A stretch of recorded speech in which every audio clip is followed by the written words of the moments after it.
স্বতঃস্ফূর্তভাবে দেশ বিরোধী চক্রান্ত এবং আমাদের নেতা অ্যাডভোকেট বাবু নিতাই রায় চৌধুরী, আপনাদের নেতা এমপি এবং গণপ্রজাতন্ত্রী বাংলাদেশ সরকারের মাননীয় সংস্কৃতি মন্ত্রী, তার বিরুদ্ধে এবং উপজেলা প্রশাসনের বিরুদ্ধে যে অপপ্রবাস করে একদল সন্ত্রাসী গোষ্ঠী যে অপবাদ এবং অপপ্রচারণা চালাচ্ছে, তার বিরুদ্ধে সারা মোহাম্মদপুর উপজেলার থেকে স্বতঃস্ফূর্তভাবে জিয়ার সৈনিকেরা একত্রিত হয়ে আজকে এই প্রতিবাদ সভা জানিয়েছেন, ধিক্কার জানিয়েছেন।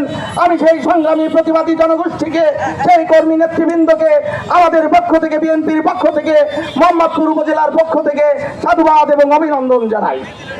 আমাদের সরকার এখনো 6 মাস হয় নাই ক্ষমতায় এসেছে।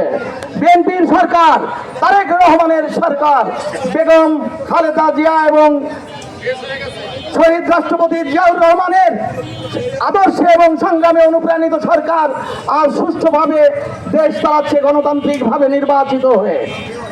যে সরকার জনগণের নির্বাচিত সরকার, সেই সরকার জনগণের কল্যাণে কাজ করবে, এটাই তো স্বাভাবিক।